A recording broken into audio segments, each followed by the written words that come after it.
آج ہم new York شہر کی سیاست میں ایک ایسے نام کا جائزہ لے رہے ہیں جو آج کل کافی سنائی دے رہا ہے، زہران ممدانی۔ جی، زہران ممدانی۔ یہ 33 سالہ ریاستی اسمبلی کے رکن ہیں اور حال ہی میں انہوں نے میئر کے لیے ڈیموکریٹک پارٹی کی نامزدگی جیتی ہے۔ بالکل، اور سب کو حیران کر دیا۔ ہاں، اور وہ اس عہدے کے لیے نامزد ہونے والے پہلے مسلمان بھی ہیں۔ جی بالکل، یہ ایک اہم بات ہے، اور ہمارے پاس جو ذرائع ہیں نا، وہ ان کی زندگی کے مختلف پہلوؤں پر، ان کے سیاسی سفر، پالیسیوں اور خاص طور پر یہ جو حالیہ پرائمری جیت ہے، اس پر کافی روشنی ڈالتے ہیں۔ تو آج کوشش کرتے ہیں سمجھنے کی کہ یہ کون ہے اور ان کی سیاست نیو یارک کے لیے کیا معنی رکھتی ہے۔ جی بالکل، شروع کرتے ہیں ان کے پس منظر سے۔ ہاں، تو پیدائش یوگانڈا کی ہے، کمپالا میں۔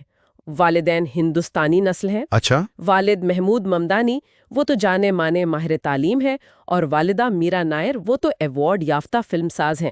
جی ہاں بالکل، یہ تو بہت مشہور نام ہے۔ تو مطلب ایک کافی کیا کہتے ہیں، متنوع قسم کا خاندانی پس منظر ہے۔ بالکل، اور پھر 7 سال کی عمر میں امریکہ آ گئے، نیو یارک میں ہی پلے بڑے۔ تعلیم بھی یہیں سے، برانکس سائنس سے، پھر بورڈن کالج، افریکانہ سٹڈیز میں۔ اچھا۔ اور دلچسپ بات یہ ہے کہ کالج میں ہی انہوں نے اسٹوڈنٹس فار جسٹس ان فلسطین کی مشترکہ بنیاد رکھی تھی۔ اوہ، تو مطلب سیاسی سرگرمی کا آغاز وہیں سے ہو گیا تھا ایک طرح سے۔ جی، لگتا تو یہی ہے۔ اور سیاست میں آنے سے پہلے وہ ہاؤسنگ کاؤنسلر تھے، کم آمدنی والے لوگوں کی مدد کرتے تھے۔ اور یہ بھی ایک الگ بات ہے کہ وہ ہپ ہاپ موسیقار بھی رہے، مسٹر کارڈمم کے نام سے۔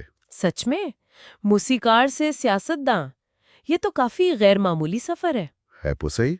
تو سیاست میں باقاعدہ انٹری کیسے ہوئی؟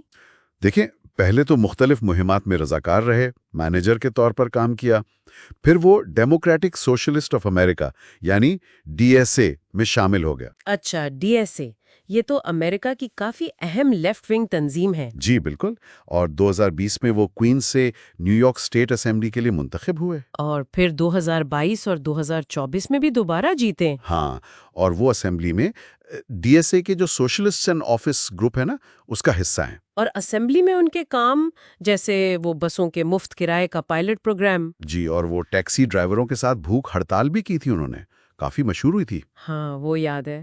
اچھا، اب آتے ہیں ان کی میئر کی حالیہ مہم پر، جس نے سب کو چونکا دیا ہے۔ ان کا پلیٹ فارم تو کافی انقلابی لگتا ہے نا؟ بلا شبہ، مطلب پورے شہر میں بسیں مفت، کرائے منجمد، شہر کے اپنے سستے گروسری سٹورز، واو، یونیورسل چائلڈ کیئر، سستی رہائش میں بہت بڑا اضافہ، 2030 تک کم سے کم اجرت $30۔ $30؟ جی، اور امیروں اور کارپوریشنز پر ٹیکس بڑھانا۔ انہوں نے تو یہ بھی کہا ہے کہ میرے خیال میں ارب پتی نہیں ہونی چاہیے۔ یہ تو بہت بولڈ سٹیٹمنٹ ہے تو، اور سابق گورنر کومو جیسے بڑے نام کو پرائمری میں ہرانا، یہ واقعی ایک بہت بڑا اپسیٹ سمجھا جا رہا ہے۔ جی بالکل، اس کے پیچھے وجہ یہ بتائی جاتی ہے کہ ان کی نچلی سطح پر یعنی گراس روٹس پر بہت مضبوط پکڑ ہے، اور ڈونر بیس بھی کافی وسیع ہے۔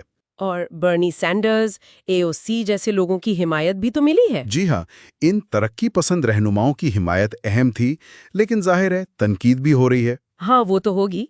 کیا کہہ رہے ہیں ناقدین؟ نیو یارک ٹائمز نے کہا کہ تجربہ کم ہے، ایجنڈا غیر حقیقی ہے۔ دی اٹلانٹک نے میجیکل ریئلزم یعنی جادوئی حقیقت پسندی کا تانا دیا۔ اچھا۔ اور ٹرمپ نے تو انہیں کمیونسٹ پاگل ہی کہہ دیا۔ اوہ، لیکن یہ دلچسپ ہے کہ اتنی تنقید کے باوجود وہ اکثر روایتی سوٹ ٹائی میں نظر آتے ہیں۔ جی، یہ کنٹراسٹ ہے۔ اب ذرا ان کے کچھ اہم سیاسی موقف کو دیکھتے ہیں، خاص طور پر اسرائیل فلسطین کا معاملہ۔ یہ کافی حساس موضوع ہے۔ جی بہت، وہ اسرائیل پر بہت کھل کر تنقید کرتے ہیں، BDS تحریک کے حامی ہیں۔ یعنی بائیکاٹ، ڈائیویسٹمنٹ، سینکشنز۔ بالکل، اور انہوں نے ایک بل بھی پیش کیا تھا، ناٹ آن آر ڈائم، جس کا مقصد تھا کہ نیو یارک کے ٹیکس ڈالرز اسرائیلی بستیوں کی مدد میں نہ جائیں۔ انہوں نے غزہ میں جو اسرائیلی کارروائیاں ہوئیں انہیں نسل کشی کا اور نیتن یاہو کی گرفتاری کا مطالبہ بھی کیا۔ اور اسرائیل کے وجود کے حق پر ان کا کیا موقف ہے؟ اس پر تو کافی بحث ہوتی ہے۔ دیکھیں، انہوں نے یہ واضح کیا ہے کہ ان کے خیال میں اسرائیل کو ایک ایسی ریاست کے طور پر وجود کا حق ہے جس میں تمام شہریوں کے لیے مساوی حقوق ہوں۔ اب کچھ لوگ اسے یہودی ریاست کے تصور پر سوال سمجھ رہے ہیں۔ اچھا، تو اس پر انہیں سام دشمنی یعنی اینٹی سیمیٹزم کے الزامات کا بھی سامنا کرنا پڑا ہوگا۔ جی بالکل، الزامات لگے ہیں، لیکن وہ انہیں مسترد کرتے ہیں۔ وہ کہتے ہیں کہ سیونت دشمنی یعنی اینٹی زائونزم اور سام دشمنی میں فرق ہے۔ ٹھیک۔ ساتھ ہی وہ یہ بھی کہتے ہیں کہ نیو یارک کے یہودی شہریوں کا تحفظ ضروری ہے اور نفرت انگیز جرائم کے خلاف فنڈنگ بڑھائیں گے۔ اچھا، اب جرائم و پولیسنگ پر آتے ہیں۔ خاص طور پر 2020 میں ان کی وہ ڈی فنڈ دی NYPD والی ٹویٹ کافی مشہور ہوئی تھی۔ اب کیا موقف ہے؟ اب وہ پولیسنگ بڑھانے کے بجائے کمیونٹی پر مبنی حل پر زیادہ زور دے رہے ہیں، جیسے تشدد کے خاتمے کے پروگرام، ذہنی صحت کی سہولیات۔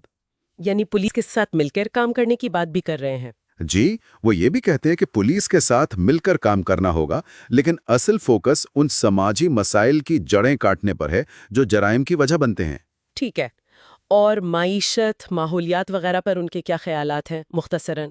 معاشی طور پر تو وہی کرایہ کنٹرول، سرکاری سستی رہائش، کم از کم اجرت میں اضافہ، سرکاری گروسری سٹورز۔ ماحولیات کے حوالے سے وہ سمجھتے ہیں کہ موسمیاتی تبدیلی کا مقابلہ سماجی انصاف کا حصہ ہے۔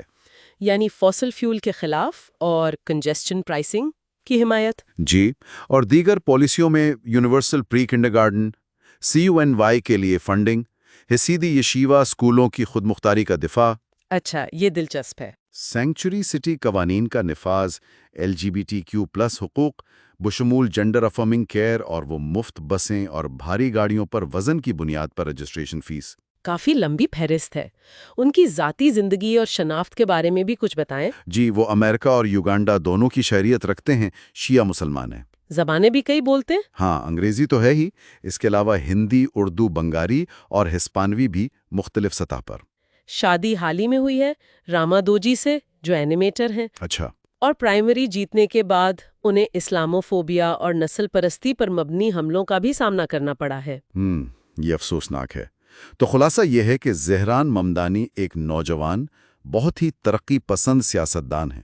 ان کا پس منظر منفرد ہے اور ایجنڈا نیو یارک جیسے شہر کے لیے غیر معمولی طور پر جرأت مندانہ ہے۔ بالکل، ان کی پرائمری جیت نے یقینی طور پر نہ صرف نیو یارک بلکہ شاید قومی سطح پر بھی ترقی پسند سیاست کی لہر کو دکھایا ہے۔